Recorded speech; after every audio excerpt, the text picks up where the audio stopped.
in the days, most of the time, you would wait for someone to make the first move. It might be on the first date, it might be the third date, whatever. It could be the man, it could be the woman. But now, all my friends have noticed that the man has stopped making the first move. All my girlfriends are like, they're waiting, it's the third date, fourth date, a week later, he hasn't gone in for the kiss, he doesn't do any touching or anything. And I've asked my dude friends that are single, and they were like, you don't know where a woman's gonna go with that story anymore. I ain't touching nobody. And it sucks because the Me Too movement is so strong and so powerful for the people that need it, but it shouldn't ruin the maturity that we should have within intimacy and relationships.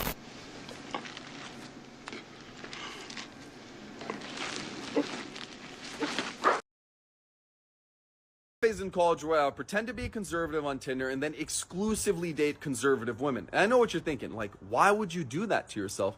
And the answer is really simple. I would eat a bunch of food and then I would dip it on the bill. And I know, I'm a scumbag. But if y'all heard the things these women said during these dates, you would want to leave too. There's one girl in particular that I didn't ditch though. We'll call her Trashly. So Trashly and I meet on Tinder. We're talking about all the typical conservative talking points about like immigrants and borders and all that good stuff. Now, it's not getting horrible yet, but at some point she mentions, you know what, I'm going to be a doctor soon, like at med school. And I'm like amazed, I'm impressed. I'm like, how did you of all people get into med school? And she starts talking about like the changes she wants to make. And I'm like, oh, like what are the changes? She's like, frankly, I don't think immigrants deserve health care. I'm like, that's a wild change to want, but like go off. And then she starts unprompted telling me about how like that's where they have higher mortality rates. And I'm like, girl, I'm brown. Like, do you not see this? I'm like, you're Latina. This doesn't make any sense. But she keeps going off saying increasingly heinous stuff.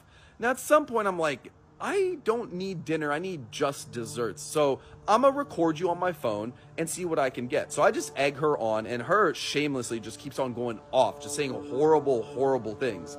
Now, I take that footage, rude plane, I take that footage, and I send it to the med school she's attending. And about maybe like a week later, I get an email saying, hey, we're so sorry you had to endure that racial hardship.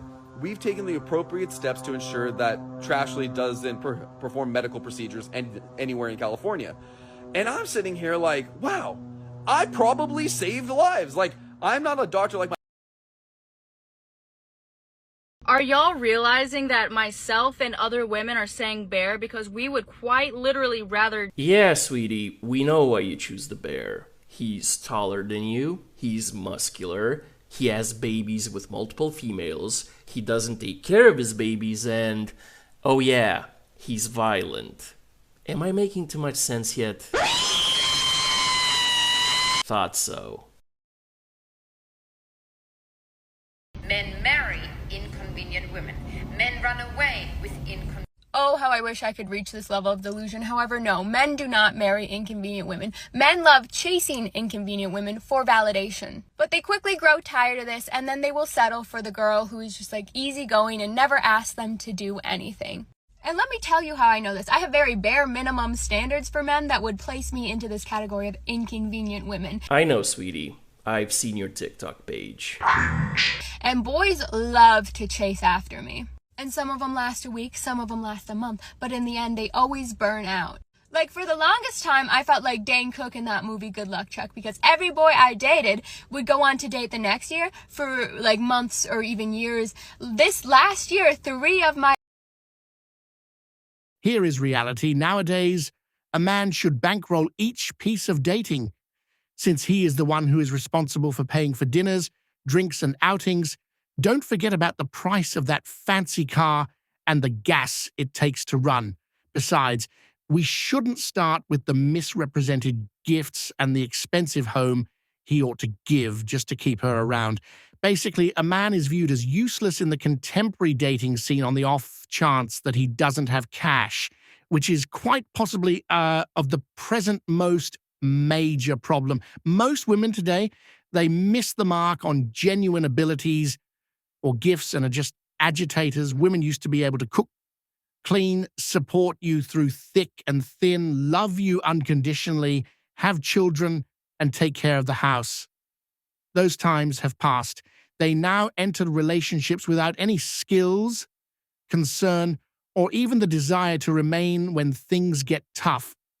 It is actually to be expected that Western ladies are turning out to be progressively challenging for men to date or wed. The entire situation is at this point not worth the effort. Women have changed themselves into entitled, manipulative, and powerful individuals who are just excessively testing to try and consider making due. Who really needs to return home to that on a regular basis? All right, y'all. Here's a question. Why men don't approach women anymore? Glad you asked. Let's get into it, family. Happy Saturday, everybody. Number one, the fear of rejection. Women today, as we know, have some unrealistic standards. Some women. Unless he has a six-pack, 6 figure, and is 6 feet, you can't talk to him. Number two, it's not just about the fear of rejection. For some men, it's the fear of being labeled a creep or a predator because the man that's approaching you isn't your type.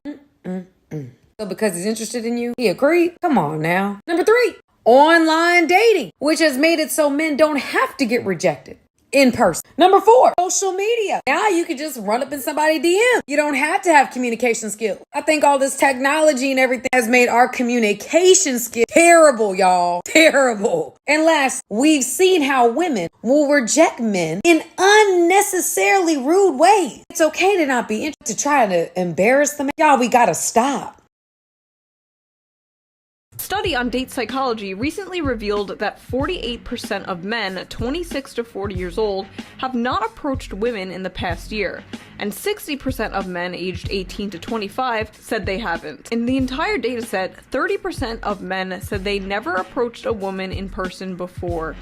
Ever. They actually went into the reasoning behind these men not going and speaking to women. And I believe the list was scared of rejection, scared of like an HR response or being reported or Me Too'd in some way, shape, or form, not being successful, and just not feeling the need to walk up to women anymore was also one of the many answers that men gave on the list of reasons why they no longer approach women. So it's interesting out there.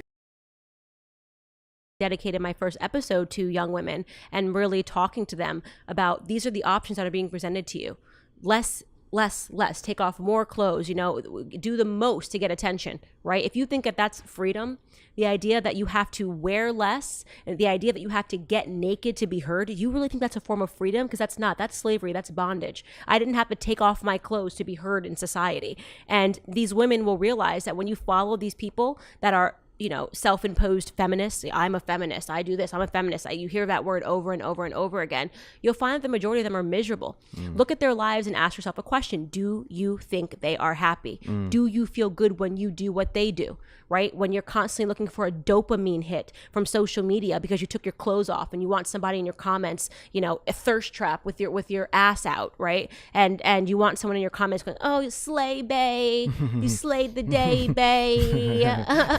Hashtag Tuesdays, am I right? Yeah. And you do this stuff for attention and you're devaluing yourself, and at the end of the day you don't actually feel good, and it's not going to bring you happiness, right? So yeah, you can get guys sliding in your DM, you can get guys telling you look good, you can get guys that want to sleep with you.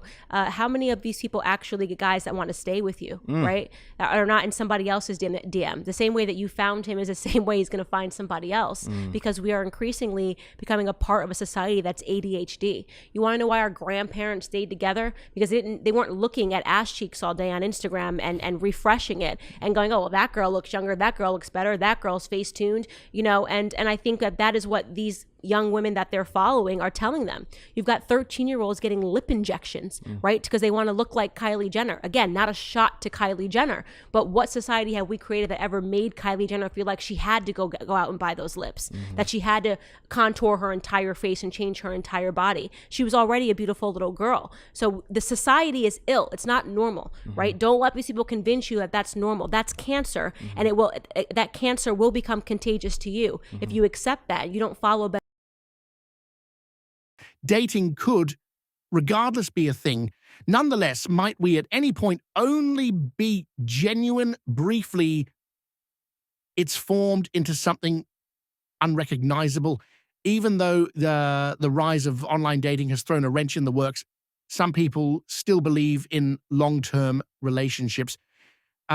Presently, everybody has a ton of choices, particularly those at the head of the pecking order of allure. They are currently more fussy and can we just be real for a minute, more inconsistent?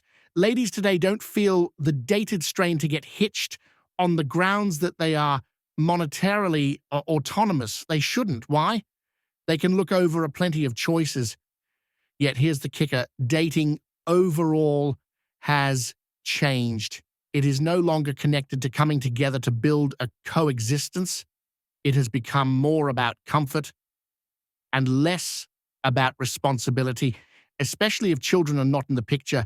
If there is no intention of having children, why get married? At least in the past, single nuns, monks, and priests were able to contribute significantly to society in ways that married people with children. A woman will never love you, especially never love you for you. A woman only loves your approval. Okay, a woman only desires to love and intimately chase your approval and your validation. The crucial point to this that majority of men do not understand is that a man's attraction and a man's love for a woman only grows in time spent.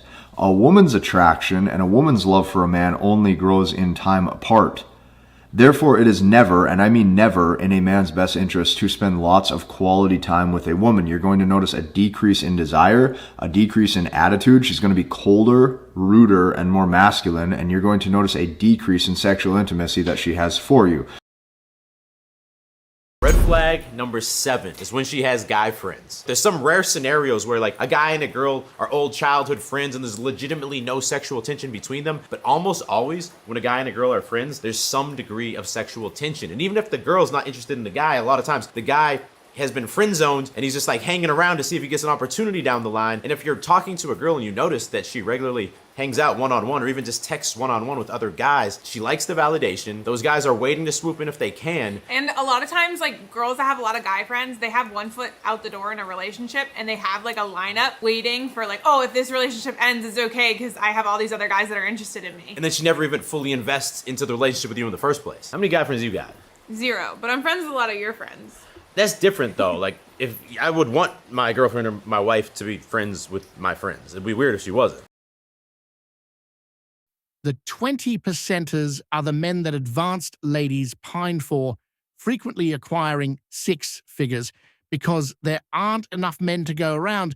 This generation of single, lonely women in their 20s, 30s, and 40s is chasing these few men.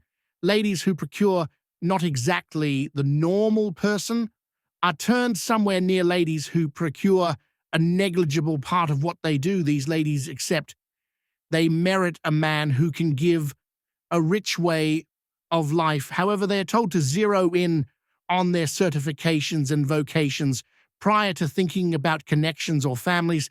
At the point when they choose to need a man, they conflict with the very men they need to be with.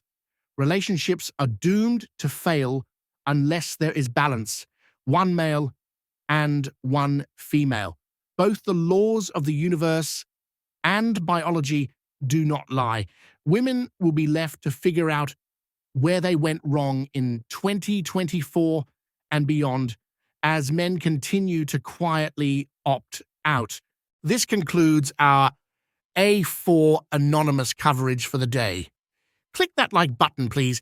Make sure you hit that notification bell in addition to subscribing. Leave a comment telling us what you think. Have a great day tomorrow.